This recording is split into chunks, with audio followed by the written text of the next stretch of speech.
welcome to our class. We will meet again in English class with Miss Dewi. How is it going today?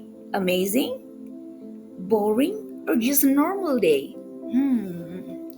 In this class, you won't feel bored anymore because we will have fun learning together.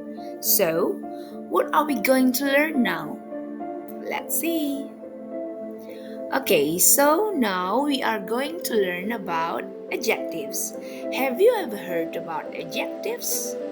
What is an adjective? Okay, in daily communication, you must have been asked about the first impression of someone or something, right?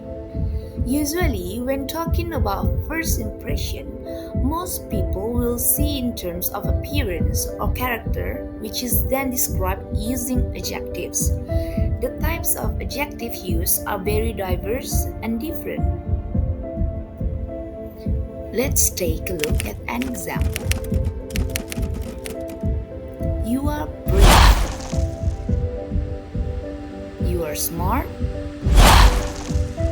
He is a very romantic boy. I feel excited. Oh, you are very funny. Okay, from those examples, did you realize that in expressing first impression, adjectives are really important? Yes, that's right. Without adjectives, we will find it very difficult to describe a person or an object according to our views. Then, let's start by getting to know what adjectives are and what they do. Okay, according to Oxford Dictionary, adjective is a word that describes a person or thing. For example, big, blue, and clever in the big house, blue sky, a clever idea, and so on. Sedangkan, menurut Kamus Besar Bahasa Indonesia, adjektiva atau kata sifat adalah kata yang menerangkan sebuah benda yang penggunaannya dapat digabungkan dengan kata lain seperti lebih dan sangat.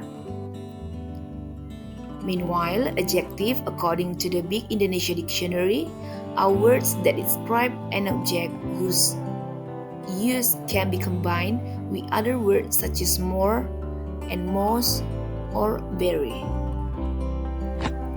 Dari kedua pengertian tersebut, kita bisa mengetahui nih bahwa baik dalam bahasa Inggris maupun bahasa Indonesia, kata sifat atau adjektif itu digunakan untuk memberi penjelasan atau gambaran tentang suatu benda. Bendanya bisa berupa benda mati seperti buku, meja,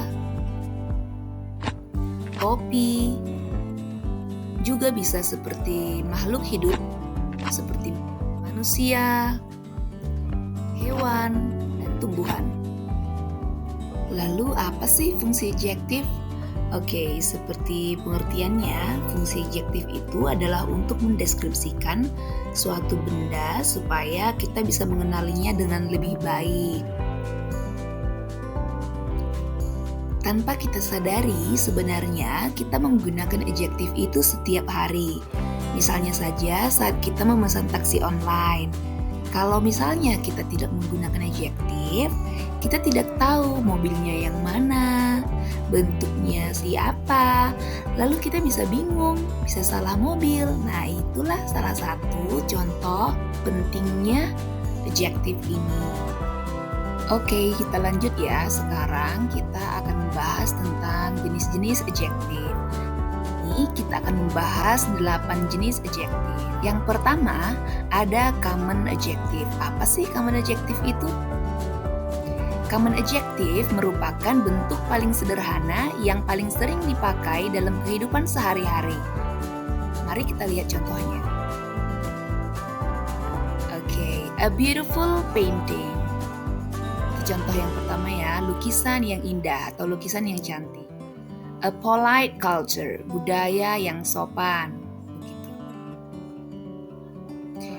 Kemudian yang kedua ada jenis proper adjective. Proper adjective itu untuk memberi keterangan yang lebih detail terhadap suatu benda. Contohnya, a beautiful French painting. Tadi kan a beautiful painting. Di sini dia sudah ada keterangan yang lebih detail untuk painting itu. Jadi painting itu adalah French painting atau lukisan Prancis begitu. Kemudian contoh yang kedua, a polite Javanese culture. Budaya Jawa yang sopan begitu. Jadi sudah ada tambahan detail untuk benda yang dijelaskan di sini. Kemudian yang ketiga, ada jenis comparative adjective. Apa sih comparative adjective itu? Comparative adjective digunakan untuk membandingkan tingkat kualitas suatu benda. Oke, contohnya, she is more intelligent than me. Rika is stronger than Wawan. Jadi ada perbandingan benda dalam kalimat ini. Yang pertama, dia lebih pintar daripada saya. Di contoh yang kedua, Rika lebih kuat daripada Wawan. Kita lanjut jenis berikutnya, superlative adjective. Superlative adjective digunakan untuk menunjukkan suatu benda yang memiliki tingkat kualitas paling. Contohnya, she is the smartest student in the class. Dia adalah siswa yang paling pintar di kelas. Math is the most complicated problem that I have to solve. Jadi, di kedua contoh ini kita bisa melihat benda itu memiliki tingkat kualitas paling. Jadi tadi yang pertama dia adalah siswa yang paling pintar. Contoh yang kedua, matematika itu adalah persoalan yang paling complicated untuk diselesaikan begitu. Nah, untuk comparative dan superlative adjective akan kita bahas lebih lanjut di pertemuan berikutnya ya. Oke, kita lanjut dulu ke jenis berikutnya, quantitative adjective. Quantitative adjective itu untuk menunjukkan jumlah suatu benda. Contohnya, there is a little milk on the kettle. Jadi di sini little milk, little itu untuk menunjukkan jumlah dari susu itu, begitu. Contoh yang kedua, there isn't any fruit on the table. Any fruit. Nah, any ini menunjukkan jumlah dari buah di atas meja, bahwa tidak ada sejumlah buah di atas meja, begitu. Jenis berikutnya adalah possessive adjective.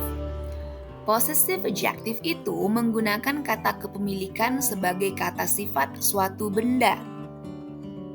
Contohnya, our house is painted blue. Jadi rumah kita dicat berwarna biru begitu.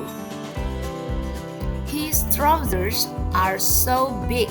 Celana panjangnya sangat besar.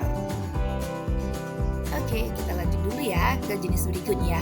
Interrogative adjective. Interrogative adjective itu digunakan untuk bertanya.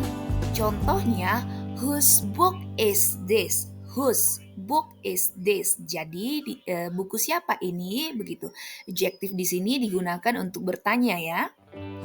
Which dress would you prefer to wear? Dress yang mana yang lebih kamu sukai untuk kamu gunakan, untuk kamu pakai? Begitu. Oke, selanjutnya yang terakhir itu ada jenis distributive adjective. Distributive adjective itu fokus pada persatuan benda dengan menggunakan kata each, every, either, dan neither. Kita lihat contohnya ya. Neither you nor me went to the show yesterday. Baik kamu ataupun saya tidak pergi ke show itu kemarin. Every student was asked to bring their own instrument. Setiap siswa diminta untuk membawa instrumen sendiri. Jadi di sini neither dan every sudah digunakan untuk menyatukan benda dalam kalimat tersebut. Oke, di sini ada tambahan penjelasan untuk penggunaan adjektif ya. Dalam bahasa Indonesia, kita terbiasa dengan urutan yang diawali kata benda, kemudian diikuti kata sifat. Contohnya, baju merah, rumah besar, boneka lucu. Sementara dalam bahasa Inggris, strukturnya berbeda. Umumnya diawali dengan kata sifat, kemudian diikuti kata bendanya. Contohnya, baju merah menjadi red shirt. Rumah besar menjadi big house, bukan house big. Nah, boneka lucu menjadi cute doll atau funny doll ya. Jadi bukan doll cute. Tapi itu tidak masalah karena memang akar bahasa untuk bahasa Indonesia dan bahasa Inggris itu berbeda ya. Okay, so that's all for this material. Next we will discuss about adjective in comparative and superlative degree. Oke, jadi cukup sekian dulu ya untuk materi kali ini. Selanjutnya kita akan membahas tentang adjektif dalam comparative and superlative degree. So, tetap semangat ya. See you at the next meeting. Keep up the spirit. Bye.